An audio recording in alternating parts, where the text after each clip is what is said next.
Today, I am joined here with Anindya, who is from India. Now, Anindya, you're a skydiver, you're a scuba diver, you're into spending time in nature, a self-described adrenaline seeker, and now you're working to build a hospital in Calcutta to help to save lives. That is a fascinating journey, fascinating life story here in terms of different elements of your life that you're into here. I'm curious if you could take us back to the start here. How did you get here? How did you get started? What is the origin story of Anindya? So thank you, Arthur.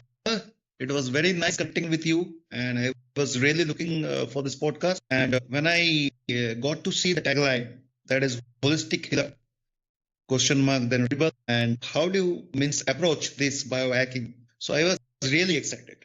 Let me tell you that very few people around the world are talking about biohacking and natural healing because, as I told, I work at the intersection of modern healthcare, holistic healing, and biohacking, focusing mainly on the prevention, recovery, and patient empowerment. So basically, I have done my Bachelor of Pharmacy, that is my bachelor's degree. And after pursuing that, I joined the pharma industry 20 years back, exactly on 2000, because we are reaching almost 2026, as I told. 2006, I started Right. my journey in pharma. Happy New Year in a couple weeks, 10 days. Merry Christmas and a Happy New Year to Arthur. And Christmas is all over the world, and it's a joyous occasion, and we are in the festive mood. So I think this podcast brings smiles on every faces, on every person, and they spend with the family, get time to spend with the family. So as I was telling that I was in pharma, I was in devices, diagnostics, hospital operations, and suddenly I got a chance with OsteoStrong, which is the ultimate biohacker. OsteoStrong is a company founded in the New Jersey, and it is all over the world. It's an ultimate biohacker. You can see their website. It's a combination of many things I will deep dive into. But before that, yes, I am a founding member of a new upcoming hospital, multi-specialty, in Kolkata, which is in India. And when the hospital opens, maybe in a couple of months, I will be the chief executive officer as well as the co-founder, and I will have my entire grip into the operation as well as the sales along with the revenue part. So Yes. I realized Co-founder of a hospital. That's a very big deal. Yeah. You must be very busy.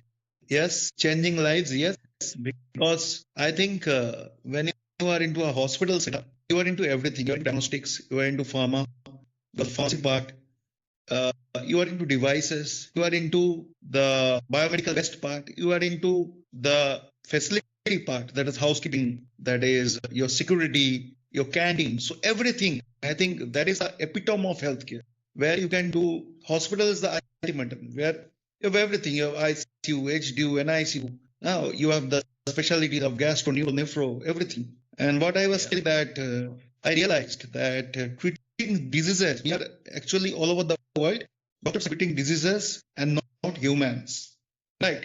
So whether it is India, whether it is Canada, whether it's Europe, the lifestyle diseases have the same blueprint. You will agree, I believe. Sorry, the That is, lifestyle of which? you see India, you see Canada, you see Europe. The lifestyle diseases, they follow a same pattern, same blueprint, like stress, poor sleep, and disconnection from nature. Do you agree with this? In terms of like elements that lead to like bad lifestyle, like when people eat poorly with their diet, if they're not sleeping Right. well, if they're very stressed, if they're not getting like physical touch. This is something I've been getting more into, so like more so like getting massage, right?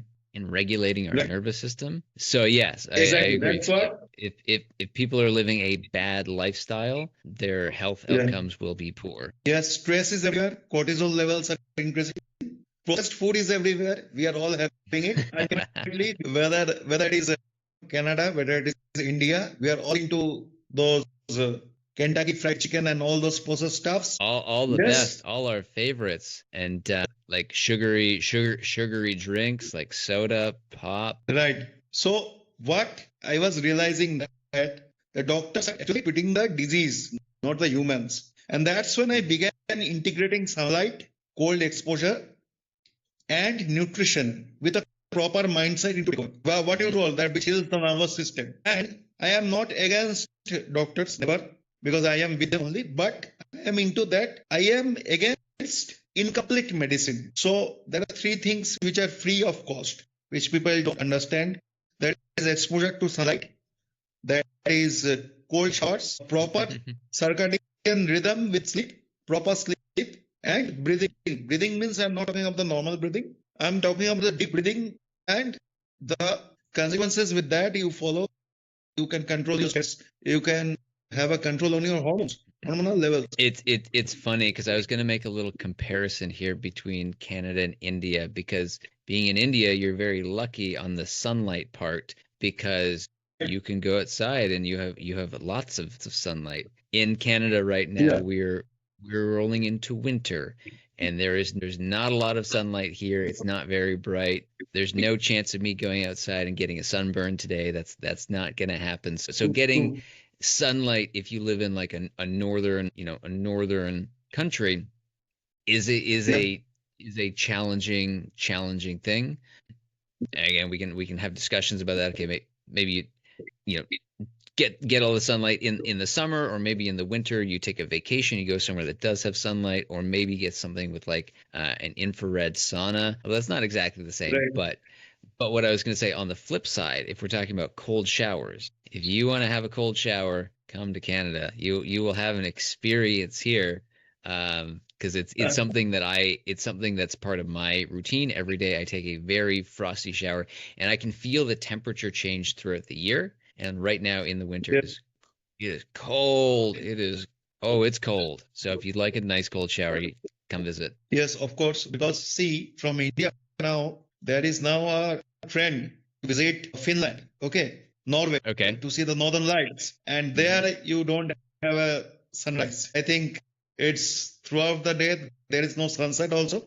There's a very snowy weather, and people are going crazy for the northern lights. And it's a very, upcoming destination. After Yeah. Europe, obviously, after London, Swiss, Paris, and maybe after Canada, Australia, because Canada is a part where it's a very huge country, highly populated. As I told, I have the relatives on Toronto, Ontario, and I've been watching them see the Niagara Falls and all those everything, and relatives all across California, Toronto, that part. Yes, these are popular destinations, and definitely I would like to visit because, as you have seen in my bio, I love adventures, and adrenaline is something which I seek for. That is the reason I have done a skydive from Dubai over the Palm Jumeirah, 15,000 feet of the sky Okay. level. That's got to And be there, very. there was a 1 minute free fall before the parachute opened. And then it was one of the lifetime experiences. Well, I did have at Maldives. Maldives? With scuba dive, I have in the Maldives with the baby sharks and all the different species of fishes and everything. And that is a part of the Indian Ocean, along with, I need to say the geographical one, but that was very nice, I think. And yes, I also wanted to visit Moscow, 200 kilometers away from Moscow. I think there is a lion park, lion safari park, which is also in my bucket list, because that also I want to feel face to face. You go on YouTube and you will find it. Definitely will find it.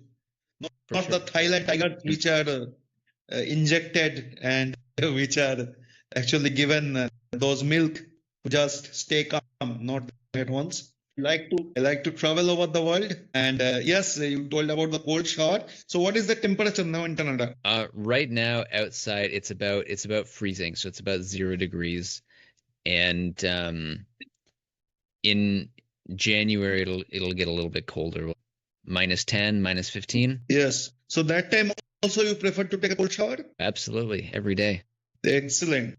You also, I think there is also a ritual of ice bathing. In the drums, you put ice and you on Yeah, so I the. used to I spent 6 months living in Colombia, and when I was there, the house I was staying at, and people I was staying with, they were also kind of biohackers. And so he had a sauna at the house, but he also had an ice bath, and so we could go back and forth between the Okay. sauna and the ice bath, and he would keep it right like 1 degree Celsius, so it was like just above freezing. And so some mornings I'd go and you'd open the lid on the ice bath, and the top would be frozen. It would be ice, so you have to like break the ice to get in. So it was right on the edge of freezing. But so Wow. I'm curious here, and I'll just be, very transparent, right? Like biohacking is something that I'm interested in. It's something that I do, but I'm still learning about. I do not profess to be an expert in biohacking, but if we were just to kind of set the stage here for anybody who's new to biohacking, what is it? How would you describe it? See, biohacking means cold exposure, number one for me, sunlight, then that improves the circadian rhythm. That's how you fall asleep without any medications or alprazolam or any medicines. And then breath work, I think food habits, I think fasting, intermittent fasting, and sleep discipline. That is how I define biohacking. For me, I am also a learner, just like you. Yeah. And see, I will tell you that during monsoon change, whether it is all across the world, if you go to a doctor, what will the doctor tell you? In India, I am telling on the Indian perspective, then I will listen to yours. India, if you go to a doctor during the monsoon change, they will give you a series of blood works. They will give you check your CBC, that is complete blood count. Check your IgG, IgM levels, whether you are allergic to food, allergic to drugs, allergic to any other thing. Okay, maybe the pets, maybe the trees. So they give you a series of tests. Then they tell you that check your vitamin D levels, 25 hydroxy vitamin D, and then You're a professional. yes, it's because I've been into pharmacy. That's why my degree is That's right. Yeah. So Yeah, you they will studied give this stuff. you. So they will give you cetirizine. They will give you levocetirizine, desloratadine, loratadine, like these medications, and they will tell you have this medication for 3 months. But nobody actually they are treating the disease. Nobody tell you that you change your lifestyle. You go to the sun. Treating. Yeah, that is where the point is. That is, prevention is not expensive, but ignorance is, I believe. Right. Go to the sunlight, have 40 minutes of sunburn. Okay, nobody will tell you. Nobody will tell you have cold shower, because once you have the cold shower, your vessels, blood vessels, they dilate. Okay. So you are already immune. Nobody tells that you improve your circadian rhythm. They will give you tests, they will give you medications, but that don't improve your immunity. You can always have a vitamin D tablet. Okay, 60,000 IU, international units. But having that from outside is like getting testosterone enhanced for bodybuilders. You know that. People who are going to the gym, building the muscles, pushing in testosterone, and their own testosterone levels getting shut down. Testes Right. get, Yeah. because Yeah. if You you are take getting taking the too much, taking too taking much too much, yeah. exogenous Yeah. testosterone. Your body's like, hey, we're good. We got plenty here. We can shut down our internal natural production. Yes, but that is after 45, that is okay. Maybe that is okay. But you need to go with the PCT. You need to go with thorough medication. Your liver gets damaged because ultimately there is something called the first pass metabolism. All the medicines has to have a first pass metabolism. ADME, absorption, distribution, metabolism, and excretion. Then your liver gets affected, and then your kidney, your hypothalamus pituitary gland, HPTA axis get affected. So, like this, if you are on medication, your body never improves, and your body is intelligent. If you give 40 minutes of sunbath, means proper, you are under the sun for 40 minutes daily, I think it gives a proper vitamin D level. You check your vitamin D level after blood work after 6 months. But So obviously in Canada, it's very cold. let's just talk about that for a second. So 40 minutes of sunlight. Now, when I hear that, obviously not today, but in the summer here, like if I was to go spend 40 minutes in the sun, I would be getting concerned about like getting sunburn. So would you like, are you applying sunscreen to spend 40 minutes out in the sun, or just talk about that a little bit? Again, look at it. I'm very pasty white here. So when I go out in the sunlight, right, I'm at risk of getting burned if I'm not if I'm True, true. So in summer, what is the temperature in Canada? it's about 30 degrees. 30 degrees. In India, it's around 40 to 42 degrees. Okay. It's pretty hot. It's 30 warm. degrees is also pretty hot. Pretty hot. So what happens? There are two options. Once I go to my hospital, that is my workplace, I can drive a AC car. That is one option. Another option is I am riding my own motorbike with my full sleeve applied sunscreen. So if I am riding my bike and my shirt is means pulled up to the this length, then for 40 minutes I am getting the sunlight. Perspective because I am driving. But if I am on an AC car, probably I am not getting. So it has to be combined because see, you need to apply the sunscreen also. You need to be under the sun also, but that doesn't mean that you always use your AC car, your AC chamber, and everything. Then your immunity system shuts down automatically because you're not getting it.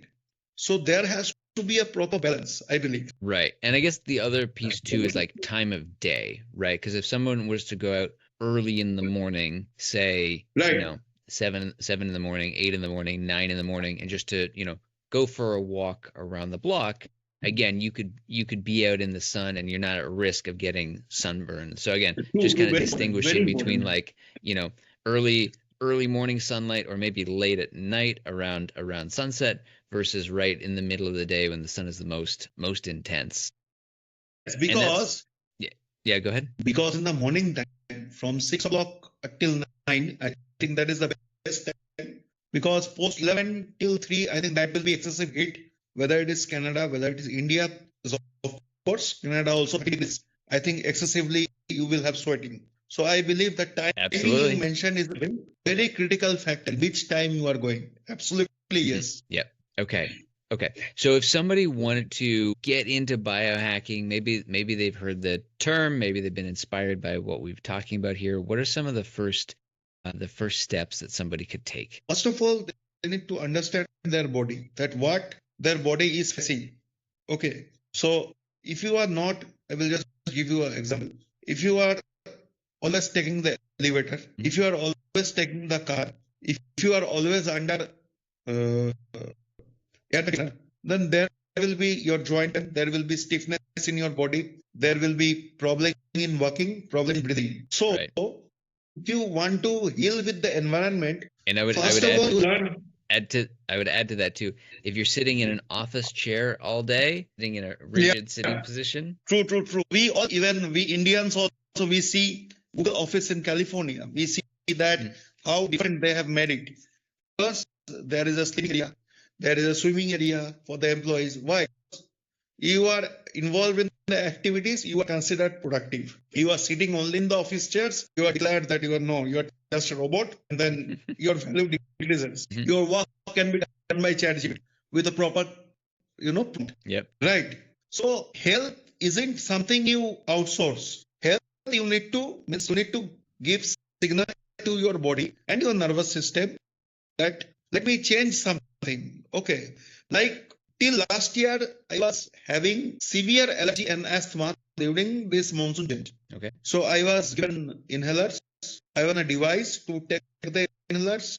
I was given series of medical tests. I was giving series of medications with vitamin C and D. So this year, when I learned about OsteoStrong, when I learned about biohacking, the first thing I changed was from hot shower to cold shower. Number one. Okay. And how was that? Let's just talk about that for a second. Was that because any advice for somebody who's never taken a cold shower before and they're like, okay, this sounds good, it's exciting, I wanna do this, but I'm a little scared. Any advice? The advice is that in India, that does not change suddenly from 42 to 30.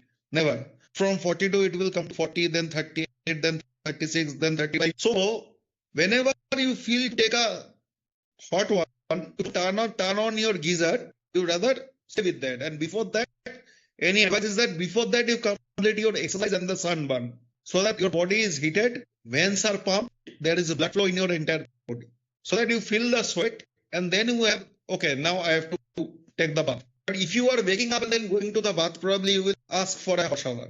But if you are waking up doing 100 push-ups, 50 lunges, 20 crunches, probably you feel the sweat, and then you can take a cold shower. So that's the difference. Okay, so you recommend first of all doing some amount of physical exercise.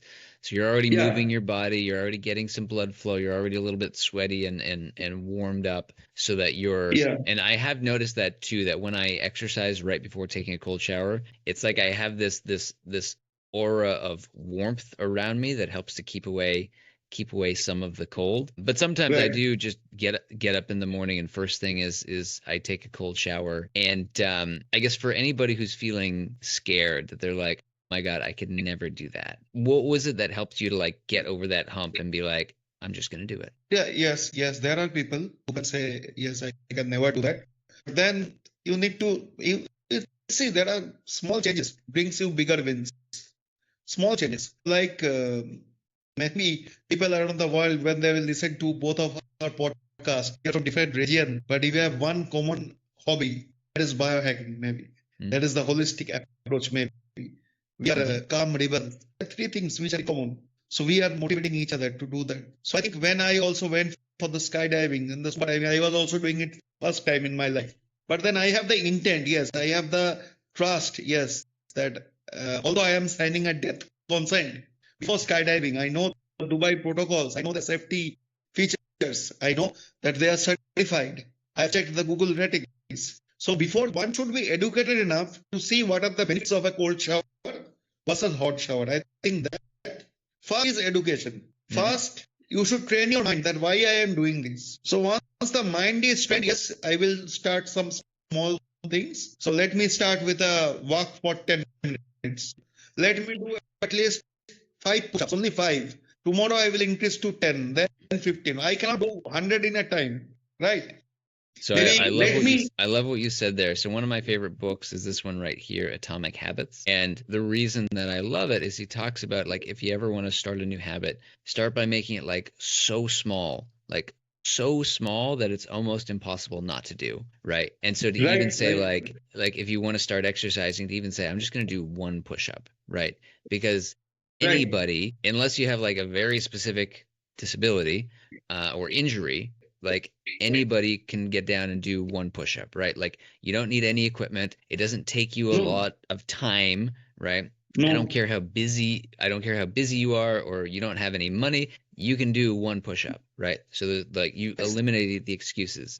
And then once you've done one, well, maybe you find you enjoy it and you do two, you do three, you do four, and then you come back the next day and you're like, hey, that was easy. Let's do five. And then like you said, right? Then you do 10 and you kind of grow from there, but you start like so small that it makes it impossible to not do it. Atomic Habits is one of my favorite books also. Yeah. Line up Okay. there. So 21 days, if you continue one habit, it becomes your part of a schedule. 21 days Yep. you need to go, but that is science. So Hmm. what is holistic healing? Holistic healing is not anti-science. It is pro-science, right? So that is Atomic Habits. When you read that, it's very small changes in your life, very small. Maybe you cut down your sugar. Maybe you cut down the salt intake. Maybe you cut down your carbohydrates. Maybe you Hmm. increase your protein content. Maybe you increase your sleep. And that is how you build up your strength. Yep. Incrementally, one piece at a time. One thing at a time. Yes. So and I know we've been talking about cold showers here for a little bit. I do want to finish this point though, in terms of, okay, because you said about education, right? Let's get people excited here. Why should they be taking cold showers? What are like the health benefits that people can experience? So there are three things. One is cold shower, one is hot shower, and one is normal one, as per your temperature. So when you are putting a cold shower, basically your stress level comes down. That's scientifically proven. Okay, Well, putting the cold shower on.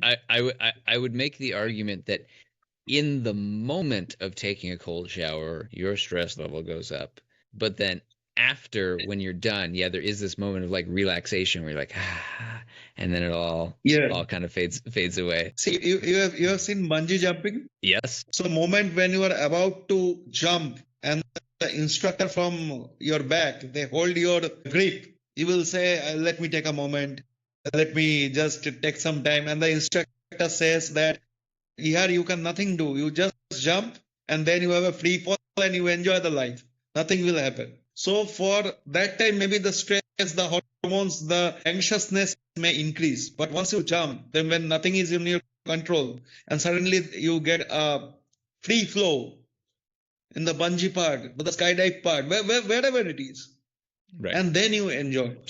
So before enjoy, obviously there will be tension. There will be, yes, I don't want to do that. I am not into it. But see, if something is wrong, then you need to also diagnose why it is wrong. What habits are making it wrong? And then if you need to change that, then you need to change your habits also. No? If I want to build strong legs, I need to squat, do lunges, do flexes, do stretching. If I don't do these four things, I don't expect my thighs to be strong, my knees to be painless, or my calf muscles to be big. Okay, bigger.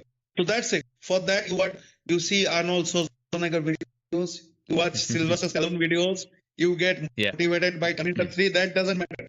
But if you have chosen to do something, I think obviously temptation will be there that I won't do that, I can't do that. But then one at a time, one small change at a time. That's what Atomic Habits teaches us. One small piece at a time. So I'll just share here like my personal experiences taking cold showers, like why I do it, what I get out of it. First piece is about the sense of like resiliency or strength, right? Like, and we were talking earlier about like doing things that get you out of your comfort zone, right?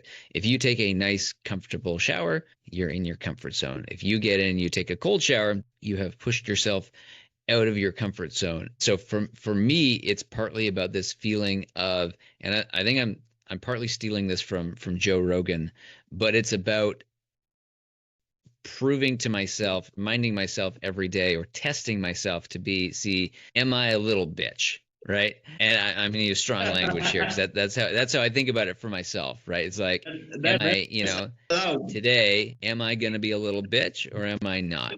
Right. And so it's about being like, okay, I'm going to do something hard, something challenging, something that makes me feel very uncomfortable. And then the feeling that I get after when I've done it is, okay, I have now started my morning doing something that was painful, that was uncomfortable, that I didn't want to do, but I showed up and I did it.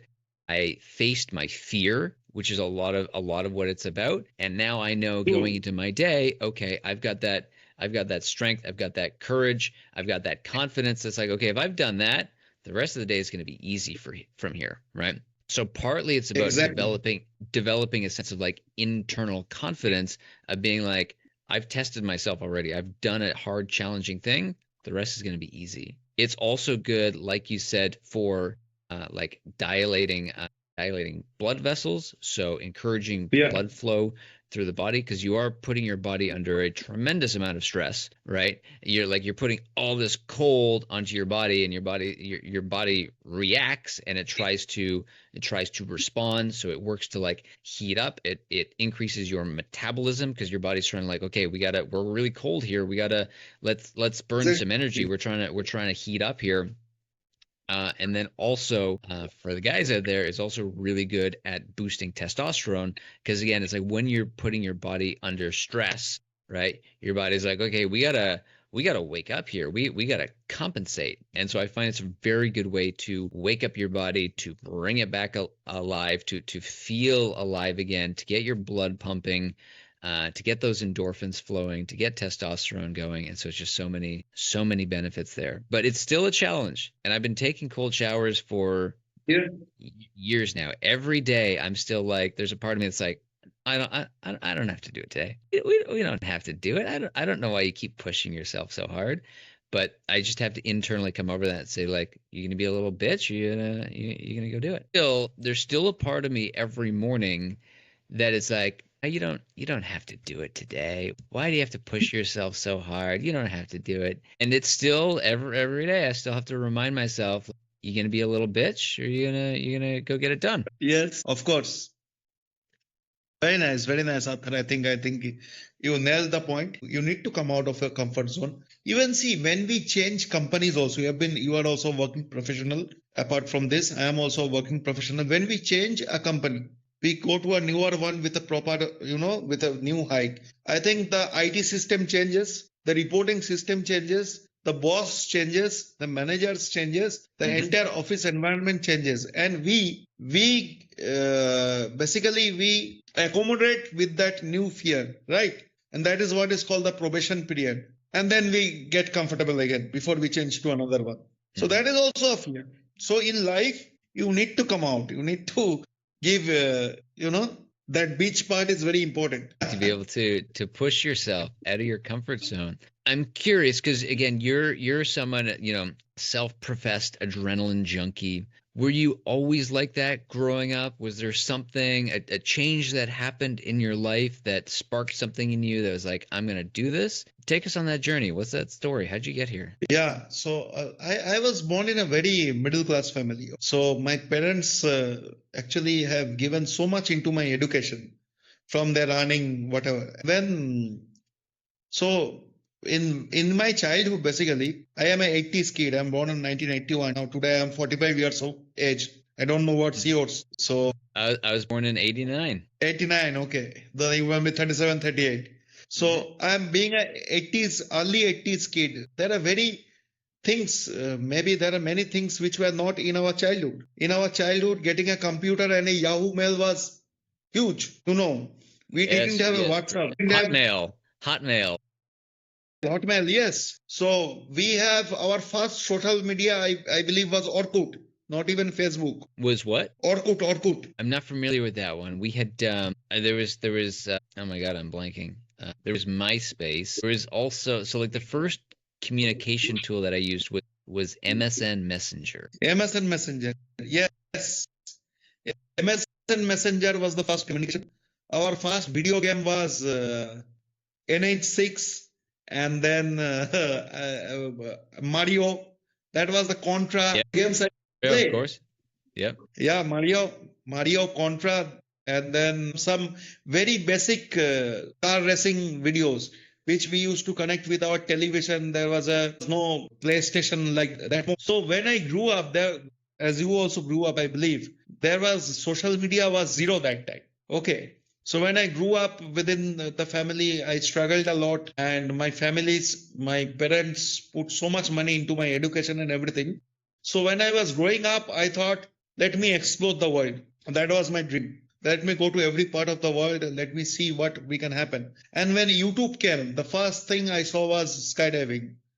And I saw Palm Jumeirah being one of the world's best view. And I immediately decided that when I will be in Dubai, I will do that. So how old would you be at this point? When? How old were you when you had this thought? The skydiving, just 1 year back. So this is one year ago. So this is new. It's very new, yeah. So very new. Okay.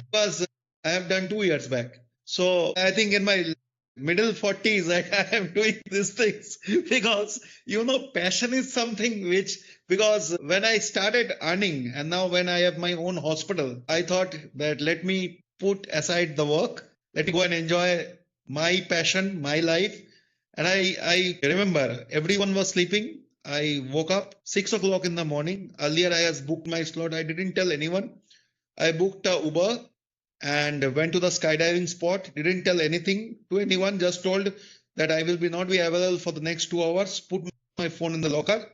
Had the basic training, and then they went on over the Palm Jumeirah. That was 15,000. Just went and did. And when I came back also, I didn't tell anything until the video got released within 48 hours. Then I showed my mom, my wife, and everyone. I showed that see, this I have done. Were they surprised? They were very surprised. They were like, you have done this, and not only done this, I have also signed a death consent before that. So I had the courage of doing this probably because I have seen, so that is passion. When you open YouTube, you see a lot of things, crazy things going all over the world. So I would also like to experience the -10 degree, maybe in Toronto. Yes, how does it feel like when you are outside? I've seen the videos of my relatives cleaning the car. Yeah, experience. Oh, like brushing the snow off? Brushing the snow off from the cars. Yes, I'm saying, take a close look of the Niagara Falls. Yeah. See the activities which are nearby the Niagara Falls. Do that because these are lifetime experiences. For sure. So I'm curious then, in terms of, again, what was it in you though that inspired you to go through this change? Because here you are, approaching your mid 40s. Sounds like up to this point you've lived a fairly, safe, stable life, middle class kind of upbringing, get a good education, get a good job, and then it sounds to me like something in you kind of snapped, and you're like, I want to change. Do you know what happened? Yeah, so I have seen a post of someone where there was written that don't be afraid to spend money on a world trip, because otherwise you will be only going to office, doing the family responsibilities, and your life is over. Right. That hitted me. That line hitted me. What is my motivation today to go to work? Now I have a motivation. Let me go to Canada, meet Arthur. Meet Arthur. So for that I need probably 4 lakh INR, 4 lakh Indian rupees. Maybe I require, because the cost of flying to Canada is 97,000 in Indian rupee. And it to divide it by one rupee equal to 91 rupees. 1 rupee equal to $91 in terms of dollar is the conversion. Okay, so if today I'm speaking with you, I'm very happy that okay, I've made a friend, made a LinkedIn connection. Now my dream will be let him meet in person. Okay, so that's the fuel which is burning. And maybe when you also come to India, you are my guest. So when I haven't been to India yet, but I would love to come at some point. Obviously, you're always welcome.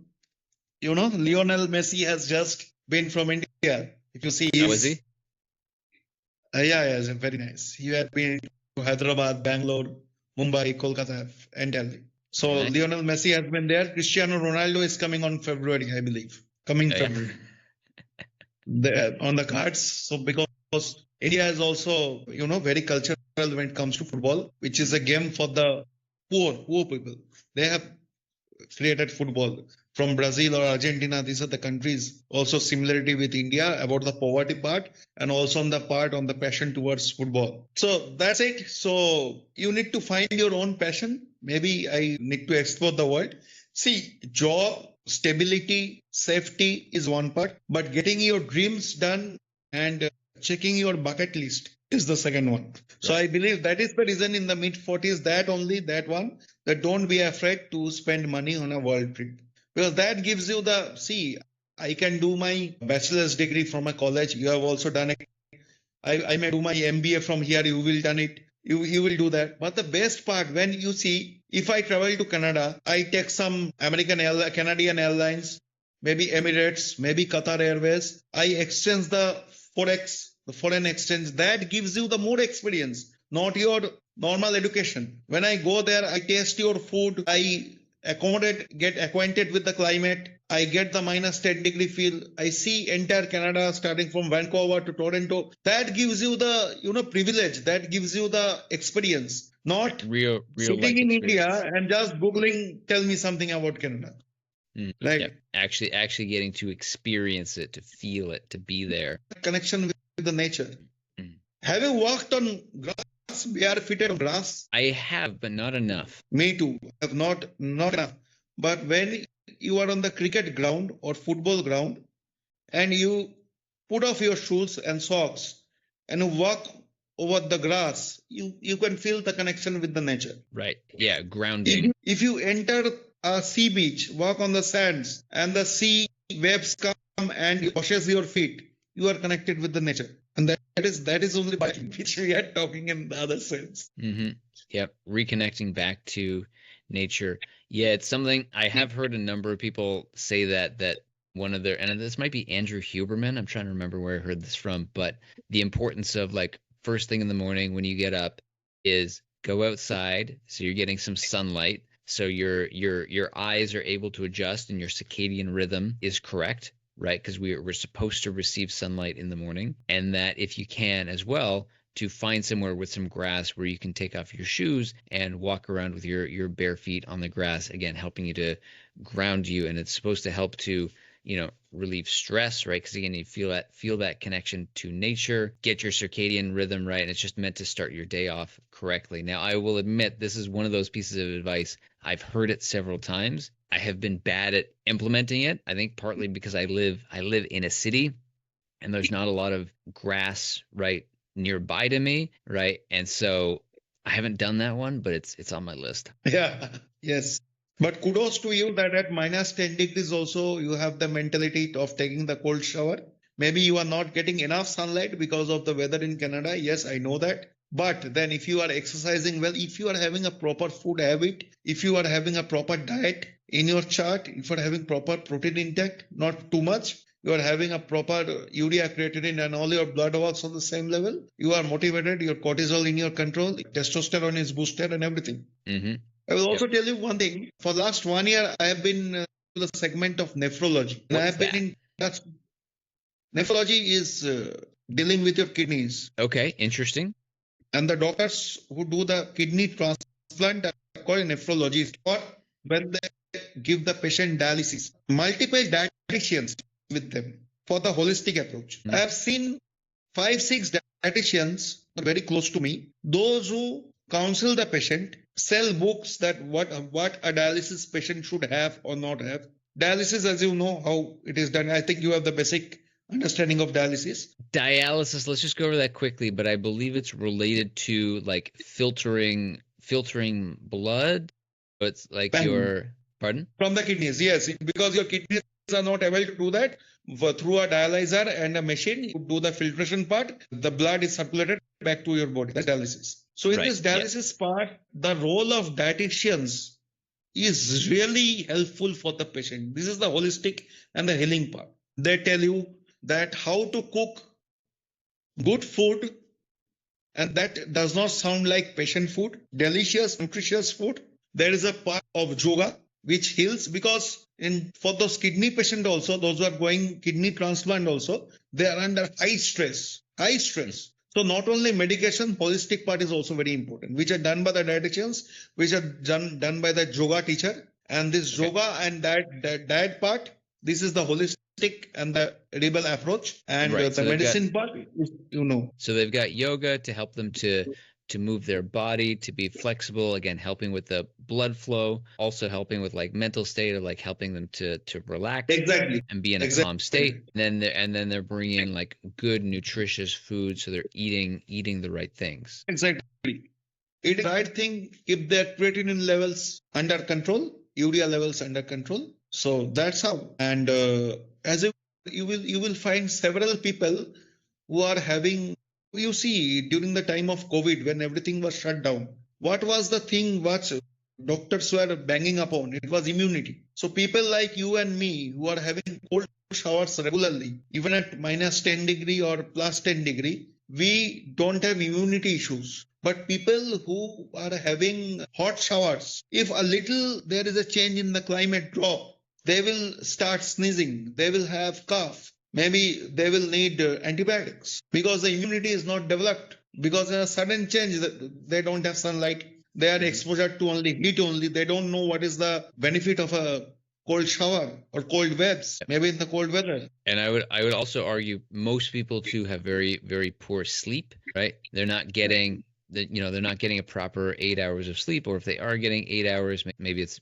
interrupted in some way. Again, sleep is something that I've been learning more and more about in terms of how important it is. Like, it's our body's ability to be able to like clean itself, to do the garbage removal, all the refreshing, and so immunity, like, it gives your immune system a chance to recharge and reboot itself. So if you're not getting a good night's sleep, then over time your immune system is going to be degraded, and you're not going to be able to protect yourself as well against incoming viruses and bacteria. Interrupted sleep is very, very well. You have seen, I will see that people, 45-year-old CEO, 50-year-old CEO, having night sleep of 2-3 hours, they break down, their body breakdowns in the gym while having cardio. Why?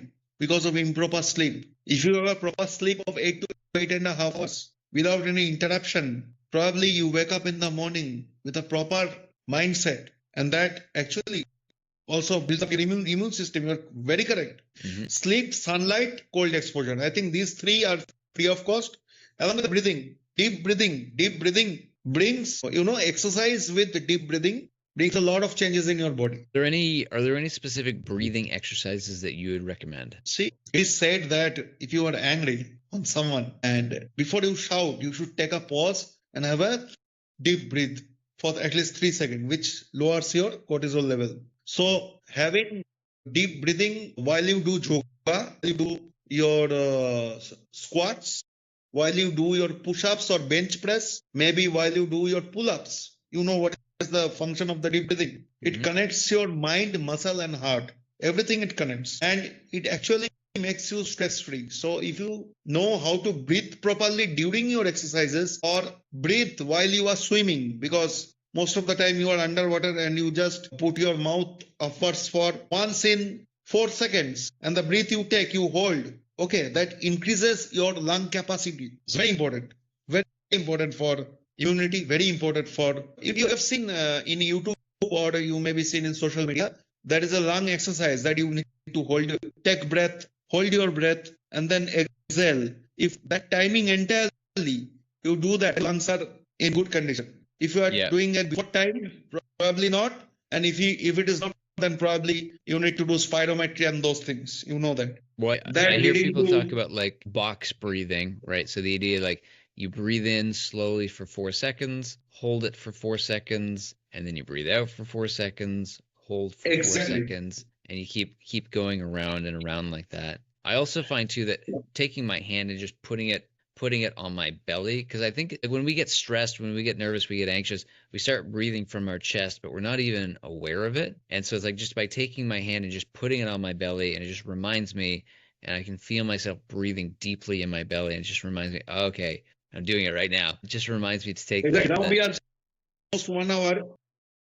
Nice deep breath, and you're right. Then you feel like this, like, kind of relaxation passes through your body, like the stress kind of goes away. You relax, your voice gets a little deeper and a little smoother, more resonant, right? So you can feel it. So people with COPD, that is chronic obstructive pulmonary diseases, they are instructed to breathe like this, to breathing exercises, so their lung capacity increases. So people who are regular smokers, who has nicotine, who need to have nicotine patch removal from their lungs, they basically face these issues. But people like maybe you and me, if we run also for 20 minutes, we don't have any issue with the breathing problem, because we are fit people. We know it will be easier for us to breathe. For sure, yeah. So I don't have any breathing problems per se, but it is that reminder, and I do have to remind myself too, to like, okay, slow down, take a deep breath, relax, and remind myself to come back to belly breathing here. True. So I know we've been talking for quite a while here. And again, we've been talking a lot about health, nutrition, biohacking. I am curious, before we wrap up, though, just to talk a little bit about your experience. Like, you're a founder of a hospital project, correct? Can we just talk a little bit about that? Like, first of all, how did that happen? How do you just become the founder of a hospital? And what's that been like running that project? I think since I told you I was connecting the dots of healthcare, I started here as a medical rep in pharmaceuticals. Then I escalated my positions to managers, senior managers, regional managers, and then went to diagnostics. And then I worked with one of the largest group of hospitals in India, which is the Manipal group now. Earlier was Medica. And that was the time I was offered this project. We are coming up with a multi-specialty hospital. And if you can design that project, one evening I got a call. So since I am always a risk taker, I met the investors, and 4 of them, out of which 2 were doctors, 2 were businessmen of one of a real estate, one of another domain. So I told them, what you want to build? So they told that the same thing they told, that we have hired you, you decide what to build. This is our budget in crores, and you decide what to build. So before going to the hospital project, I have taken a survey of that area, and what is the requirement there? Okay, so what are the challenges there? What people are not getting in that area? Is that a rural area, tier 1, tier 2 market, or is a proper town? So what are the insurance which will give beneficial to the patients? What are the cashless insurances? What are the other insurances? What are the something from the government initiatives? And then I planned the blueprint that, okay, I will have a multi-specialty, and I will have gastro, endo, neuro, nephro, gynecologist. I will have all specialties. I will also have oncology. Obviously, oncology is a vast subject. So I will prefer just to keep in the OPD. I will have eye, I will have dental, and I will have everything. And that is how it was built. I designed the emergency, I designed the radiology, that is the MRI and the CT scan part. I have given time on the state of the art diagnostic and the laboratory part. I designed the OPD part, OT part, operation theater part, major OT, minor OT, cath labs, the angiograms and all those, stent and everything that happens. Then I have designed the ICU, HDU, I step down beds, general ward, male and female, and that is how the hospital, entire seventh floor hospital was built. Okay. So really, And really now bringing all the pieces together. bringing all the pieces together. And if I tell I have this is not correct. My team has done it under my supervision, my experience, because I cannot do without my team. I think together everyone I think more that the teamwork, and For sure. this team is coming to place. And now we are on the verge of completion of the civil work. We got all the licenses, the clinical establishment, the fire, pollution, trade, everything. And in maybe in a couple of months, in the new year, we will launch the hospital.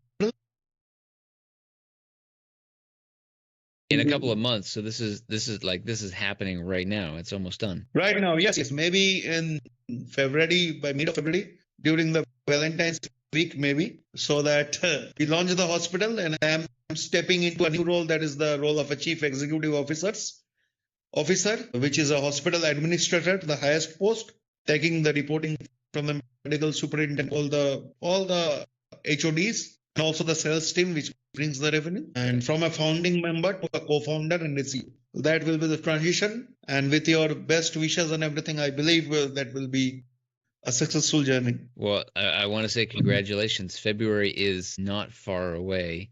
In terms of like construction years, that's basically tomorrow. You're gonna snap your fingers and it's gonna be here. What's that been like? Because it sounds to me like you have to wear a lot of different hats in this project, right? Like you founded this project, you're helping to design it, you're managing it at a team here. What have been the challenges that you've run into on this project? And I almost feel a little silly asking the question because I feel like the answer is like every challenge. Like you've run into everything that could possibly go wrong, but I'll let you answer this. Severe challenges. I think that is one of the best questions you have asked, because if you have seen that I've been into the project for last 3 years. Last 3 years I've been as a freelancer. Now I am into a permanent old-timer. But several challenges, like first is obviously fund. Okay, getting fund from the investors. Investors got changed. Then 4 investors having 4 different viewpoints, making them come to a single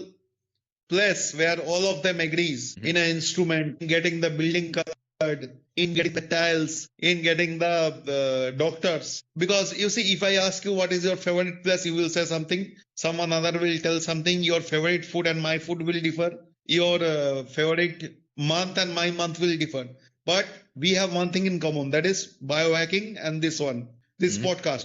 So getting all the 4 investors on one agreement is very difficult, but it was also engaging, and getting their approval, then getting a go ahead was taken years. But then, yes, every day is a challenge. Getting the recruitment process, getting newcomers on the project, getting the experienced one from their with hikes from other organizations, everything is a challenge. And then when you stay the challenge, I think productivity increases. You also learn, because today when we are talking also, I got to know you, you got to know me. It has been an hour. We are discussing freely, and many things you learn, unlearn, relearn, replan, plan A, B, C. Then nothing happens. You come fresh with something else. The licensing authorities are a big challenge of getting the fire, the biomedical waste, the pollution. You need to change the engineering mind. You need to replan. You need to dig out the tiles, and then everything was fun. Right. Let's pretend for a moment that I'm like a business consultant here, right? And again, it sounds like the project is almost done, like it's almost finished. But is there something right now, or maybe in the past, but in terms of like right now, like if you had to identify like one core problem, one core issue that's been just causing you endless headache, what would you say that's been? Endless headache, yeah, very good question. The one I think which is giving me endless headache is that that what is the exact date when I will launch. Okay. Because getting everyone on the table with the recruitment, with the licenses on the same go, because I told you I will be launching in a couple of months, maybe in the mid of Feb. But I can tell you that I will launch on 15th of February as it is confirmed.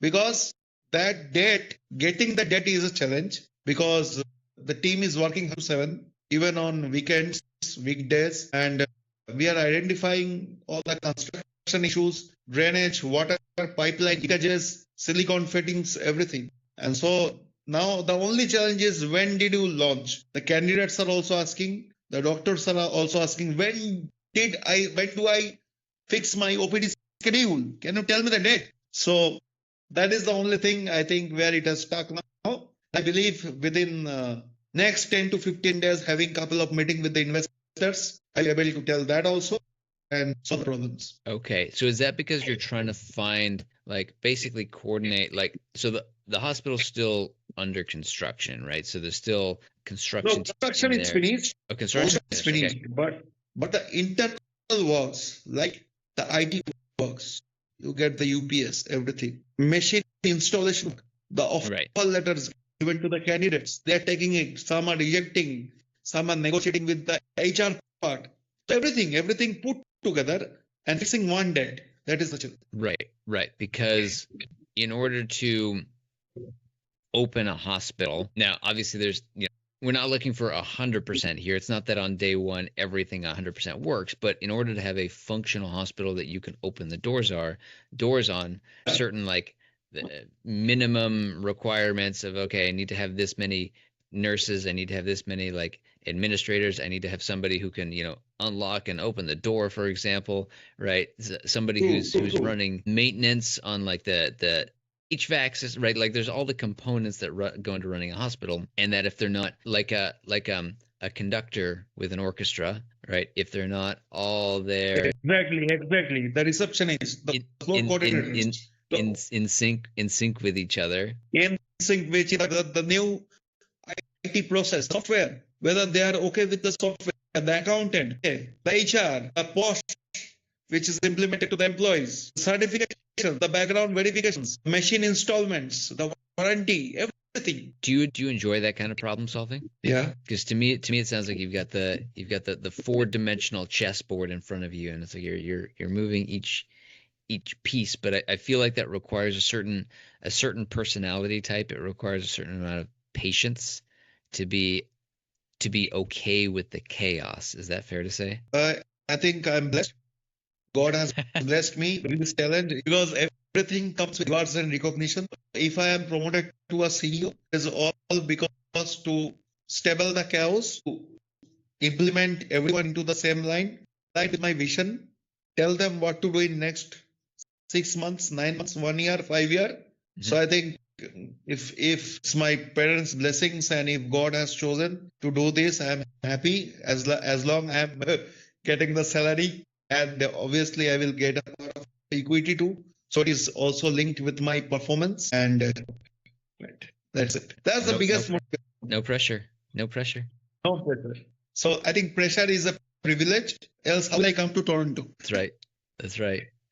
Anindya, if anybody wants to find out more about your project, your hospital, where can they find out more about you? Yeah, so I will be soon launching the website, and you will also find the name of the hospital, that is Get Well Hospital. Get Well, from Get Well soon. You will find the LinkedIn page also, which is having, I think, 1,000 followers right now before opening. So I believe once it is open, I will be close to some 25,000 followers, which in India for a LinkedIn profile is very good. Not for Facebook or Insta, but for LinkedIn, yes, it is. As you know, it is only for the professionals, and they can get in touch with that. I also want to build a website. And before I build the website, I will also show you the link so that I get your precious guidance also, because you will be looking into from world perspective, world leader perspective, and I will be maybe looking into a local perspective. So when I combine both, I get a Gen Z, a very nice one. And I think I will be looking forward taking some key aspects from you too. Fantastic. All right, and I'll share your links in the show notes below. So again, people can people can find you, they can find out more about your project, and if they are, in India, in Calcutta, and they're looking for a hospital, they know which hospital to go to. Yes, sure. Thank you so much. Any last thoughts here before we wrap up today? No, it was excellent. Though I think 1.5 hours just passed away, and we kept discussing all about ourselves and atomic habits. Yes, that connects us. I think I would love to be in your channel once again, maybe in a year, or with a new update on the hospital, or maybe some new projects. And that time, Well, I yeah. believe your podcast will reach into newer heights. I'm confident. We'll be famous by then. No, I'd love to catch up in like 6-12 months from now after you've launched your hospital.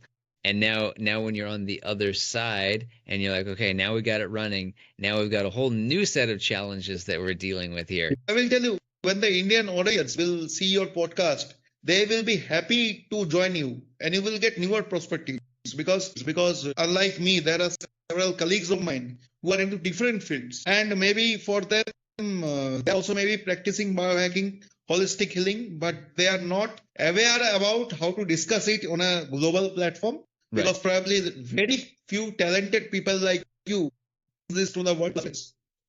Because I will be also sharing this with my LinkedIn members and on my social media so that people also, block your calendar. I think it's excellent. The process which you went through the WhatsApp messages, through giving how the process flows and the Zoom link, the mails coming, you are thoroughly professional. You are thoroughly professional. Get to know you for 1.5 hours, and I think brilliant initiative. Really do. Your podcast will rock. I will tell you, you got the right people on board, and I am confident that within 6 to 9 months, your calendar will be just full. The calendar of events will be full for the entire year. Yeah.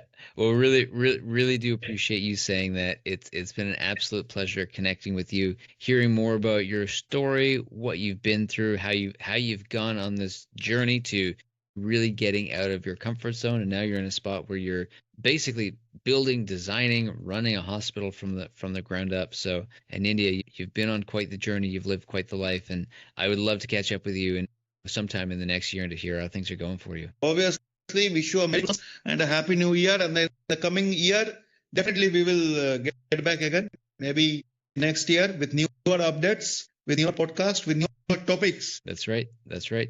Round 2. Yes, this will be the sequel. Awesome. And Anindya, it's been a pleasure. Talk to you soon. Talk to you also very nice, and have a nice day because you have just started the day. I will be going to sleep now, but with a very humble memory. I will remember you. Keep in touch, stay in touch. I will share my updation pics on your WhatsApp and will share a LinkedIn post also. Thank you, Arthur. Fantastic. Thank you so much. Bye. Thank you.